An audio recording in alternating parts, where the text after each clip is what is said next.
تو یہ کہنے لگے کہ اے پروردگار، تو نے ہماری طرف کوئی پیغمبر کیوں نہ بھیجا کہ ہم تیری آیتوں کی پیروی کرتے اور ایمان لانے والوں میں ہوتے۔ پھر جب ان کے پاس ہماری طرف سے حق آ پہنچا تو کہنے لگے کہ جیسی نشانیاں موسیٰ کو ملی تھیں ویسی اس کو کیوں نہیں ملی؟ کیا جو نشانیاں پہلے موسیٰ کو دی گئی تھی انہوں نے ان سے کفر نہیں کیا؟ کہنے لگے کہ دونوں جادوگر ہیں، ایک دوسرے کے موافق، اور بولے کہ ہم سب سے منکر ہیں۔ کہہ دو کہ اگر سچے ہو تو تم اللہ کے پاس سے کوئی اور کتاب لے آؤ جو ان دونوں کتابوں سے بڑھ کر ہدایت کرنے والی ہو، تاکہ میں بھی اسی کی پیروی کروں۔ پھر اگر یہ تمہاری بات قبول نہ کریں تو جان لو کہ یہ صرف اپنی خواہشوں کی پیروی کرتے ہیں، اور اس سے زیادہ کون گمراہ ہوگا جو اللہ کی ہدایت کو چھوڑ کر اپنی خواہش کے پیچھے چلے۔ بے شک اللہ ظالم لوگوں کو ہدایت نہیں دیتا، اور ہم پے در پے ان لوگوں کے پاس ہدایت کی باتیں بھیجتے رہے ہیں تاکہ نصیحت حاصل کریں۔ جن لوگوں کو ہم نے اس سے پہلے کتاب دی تھی وہ اس پر ایمان لے آتے ہیں، اور جب قرآن ان کو پڑھ کر سنایا جاتا ہے تو کہتے ہیں کہ ہم اس پر ایمان لے آئے۔ بے شک یہ ہمارے پروردگار کی طرف سے برحق ہے، اور ہم تو اس سے پہلے کے حکم بردار ہیں۔ ان لوگوں کو دگنا بدلہ دیا جائے گا کیونکہ صبر کرتے رہے ہیں اور بھلائی کے ساتھ برائی کو دور کرتے ہیں، اور جو مال ہم نے ان کو دیا ہے اس میں سے خرچ کرتے ہیں، اور جب بیہودہ بات سنتے ہیں تو اس سے منہ پھیر لیتے ہیں اور کہتے ہیں کہ ہم کو ہمارے اعمال اور تم کو تمہارے اعمال، تم کو سلام، ہم جاہلوں کو نہیں چاہتے۔ اے نبی، تم جس کو دوست رکھتے ہو اسے ہدایت نہیں کر سکتے، بلکہ اللہ ہی جس کو چاہتا ہے ہدایت کرتا ہے، اور وہ ہدایت پانے والوں کو خوب جانتا ہے۔ اور کہتے ہیں کہ اگر ہم تمہارے ساتھ ہدایت کی پیروی کریں تو اپنے ملک سے اچک لیے جائیں۔ کیا ہم نے ان کو حرم میں جو امن کا مقام ہے جگہ نہیں دی، جہاں ہر قسم کے میوے پہنچائے جاتے ہیں بطور رزق ہماری طرف سے؟ لیکن ان میں سے اکثر نہیں جانتے۔ اور ہم نے بہت سی بستیوں کو ہلاک کر ڈالا جو اپنی عیش والی زندگی میں اترا رہے تھے، سو یہ ان کے مکانات ہیں جو ان کے بعد آباد ہی نہیں ہوئے مگر بہت کم، اور ان کے بعد ہم ہی وارث ہوئے۔ اور تمہارا پروردگار بستیوں کو ہلاک نہیں کیا کرتا جب تک ان کے بڑے شہر میں پیغمبر نہ بھیج لے جو ان کو ہماری آیتیں پڑھ پڑھ کر سنائے، اور ہم بستیوں کو ہلاک نہیں کیا کرتے مگر اس حالت میں کہ وہاں کے باشندے ظالم ہوں۔ اور اے لوگو، جو چیز تم کو دی گئی ہے سو وہ دنیا کی زندگی کا فائدہ اور اس کی زینت ہے، اور جو اللہ کے پاس ہے وہ بہتر اور ہمیشہ باقی رہنے والی ہے۔ کیا تم سمجھتے نہیں؟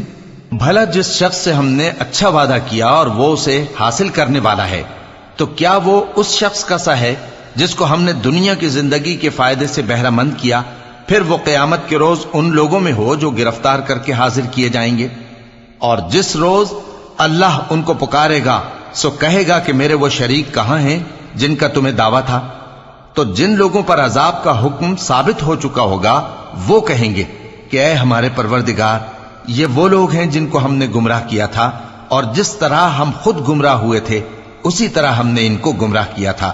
اب ہم تیری طرف متوجہ ہو کر ان سے بیزار ہوتے ہیں، یہ ہمیں نہیں پوچھتے تھے۔ اور کہا جائے گا کہ اپنے شریکوں کو بلاؤ، سو وہ ان کو پکاریں گے تو وہ ان کو جواب نہ دے سکیں گے، اور جب عذاب کو دیکھ لیں گے تو تمنا کریں گے کہ کاش وہ ہدایت یاب ہوتے۔ اور جس روز اللہ ان کو پکارے گا اور کہے گا کہ تم نے پیغمبروں کو کیا جواب دیا تھا، تو اس روز ان پر خبریں بند ہو جائیں گی، پھر وہ آپس میں کچھ بھی نہ پوچھ سکیں گے۔ سو رہا وہ شخص جس نے توبہ کی اور ایمان لایا اور عمل نیک کیے تو امید ہے کہ وہ کامیاب ہونے والوں میں ہو۔ اور تمہارا پروردگار جو چاہتا ہے پیدا کرتا ہے، اور جسے چاہتا ہے برگزیدہ کر لیتا ہے، ان کو اس کا اختیار نہیں ہے۔ یہ جو شرک کرتے ہیں اللہ اس سے پاک و بالاتر ہے، اور ان کے سینے جو کچھ مخفی کرتے ہیں اور جو یہ ظاہر کرتے ہیں تمہارا پروردگار اس کو جانتا ہے۔ اور وہی اللہ ایسا ہے کہ اس کے سوا کوئی معبود نہیں، دنیا اور آخرت میں اسی کی تعریف ہے اور اسی کا حکم چلتا ہے، اور اسی کی طرف تم لوٹائے جاؤ گے۔ کہو بھلا دیکھو تو اگر اللہ تم پر ہمیشہ قیامت کے دن تک رات کی تاریکی کیے رہے تو اللہ کے سوا کون معبود ہے جو تم کو روشنی لا دے؟ تو کیا تم سنتے نہیں؟ کہو کہ بھلا دیکھو تو اگر اللہ تم پر ہمیشہ قیامت تک دن کیے رہے تو اللہ کے سوا کون معبود ہے کہ تم کو رات لا دے جس میں تم آرام کرو؟ تو کیا تم دیکھتے نہیں؟ اور اس نے اپنی رحمت سے تمہارے لیے رات کو اور دن کو بنایا تاکہ تم اس میں آرام کرو اور اس میں اس کا فضل تلاش کرو اور تاکہ شکر کرو۔ اور جس دن وہ ان کو پکارے گا تو کہے گا کہ میرے وہ شریک جن کا تمہیں دعویٰ تھا کہاں ہیں؟ اور ہم ہر ایک امت میں سے ایک گواہ نکال لیں گے، پھر کہیں گے کہ اپنی دلیل پیش کرو، تو وہ جان لیں گے کہ سچ بات اللہ کی ہے اور جو کچھ وہ افترا کیا کرتے تھے ان سے جاتا رہے گا۔ قارون موسیٰ کی قوم میں سے تھا، پھر وہ ان پر زیادتی کرنے لگا، اور ہم نے اس کو اتنے خزانے دیے تھے کہ ان کی کنجیاں ایک طاقتور جماعت کو اٹھانا مشکل ہوتی۔ جب اس سے اس کی قوم نے کہا کہ اترائیے مت، کہ اللہ اترانے والوں کو پسند نہیں کرتا، اور جو مال تم کو اللہ نے عطا فرمایا ہے اس سے آخرت کی بھلائی طلب کیجیے اور دنیا سے اپنا حصہ نہ بھلائیے، اور جیسی اللہ نے تم سے بھلائی کی ہے ویسی تم بھی لوگوں سے بھلائی کرو، اور ملک میں طالب فساد نہ ہو، کیونکہ اللہ فساد کرنے والوں کو دوست نہیں رکھتا۔ وہ بولا کہ یہ مال مجھے میرے ایک ہنر کے سبب ملا ہے۔ کیا اس کو معلوم نہیں تھا کہ اللہ نے اس سے پہلے بہت سی امتیں جو اس سے قوت میں بڑھ کر اور جمعیت میں بیشتر تھیں ہلاک کر ڈالی تھیں، اور گناہگاروں سے ان کے گناہوں کے بارے میں پوچھا نہیں جائے گا؟ تو ایک روز قارون بڑی آرائش اور ٹھاٹ سے اپنی قوم کے سامنے نکلا۔ جو لوگ دنیا کی زندگی کے طالب تھے کہنے لگے کہ جیسا مال و متاع قارون کو ملا ہے کاش ایسا ہی ہمیں بھی ملے، وہ تو بڑے نصیب والا ہے۔ اور جن لوگوں کو علم دیا گیا تھا وہ کہنے لگے کہ تم پر افسوس، مومنوں اور نیکوکاروں کے لیے جو ثواب اللہ کے ہاں تیار ہے وہ کہیں بہتر ہے، اور وہ صرف صبر کرنے والوں ہی کو ملے گا۔ پس ہم نے قارون کو اور اس کی حویلی کو زمین میں دھسا دیا، تو اللہ کے سوا کوئی جماعت اس کی مددگار نہ ہو سکی اور نہ وہ بدلہ لے سکا۔ اور وہ لوگ جو کل اس کے رتبے کی تمنا کرتے تھے صبح کو کہنے لگے ہائے شامت، اللہ ہی تو اپنے بندوں میں سے جس کے لیے چاہتا ہے رزق فراخ کر دیتا ہے اور جس کے لیے چاہتا ہے تنگ کر دیتا ہے۔ اگر اللہ ہم پر احسان نہ کرتا تو ہمیں بھی دھسا دیتا۔ ہائے خرابی، کافر کامیاب نہیں ہوتے۔ وہ جو آخرت کا گھر ہے ہم نے اسے ان لوگوں کے لیے تیار کر رکھا ہے جو ملک میں ظلم اور فساد کا ارادہ نہیں رکھتے، اور انجام نیک تو پرہیزگاروں ہی کا ہے۔ جو شخص نیکی لے کر آئے گا اس کے لیے اس سے بہتر صلہ ہوگا، اور جو برائی لائے گا تو جن لوگوں نے برے کام کیے ان کو بدلہ بھی اسی طرح کا ملے گا جس طرح کے وہ کام کرتے تھے۔ اے پیغمبر، جس اللہ نے تم پر قرآن کے احکام کو فرض کیا ہے وہ تمہیں پہلی جگہ لوٹا دے گا۔ کہہ دو کہ میرا پروردگار اس شخص کو بھی خوب جانتا ہے جو ہدایت لے کر آیا اور اس کو بھی جو کھلی گمراہی میں ہے۔ اور اے نبی، تمہیں امید نہ تھی کہ تم پر یہ کتاب نازل کی جائے گی مگر تمہارے پروردگار کی مہربانی سے نازل ہوئی، سو تم ہرگز کافروں کے مددگار نہ ہونا، اور وہ تمہیں اللہ کی آیتوں کی تبلیغ سے بعد اس کے کہ وہ تم پر نازل ہو چکی ہیں روک نہ دیں، اور اپنے پروردگار کو پکارتے رہو اور مشرکوں میں سے ہرگز نہ ہو جانا، اور اللہ کے ساتھ کسی اور کو معبود سمجھ کر نہ پکارنا۔ اس کے سوا کوئی معبود نہیں، اس کی ذات پاک کے سوا ہر چیز فنا ہونے والی ہے، اسی کا حکم چلتا ہے اور اسی کی طرف تم لوٹ کر جاؤ گے۔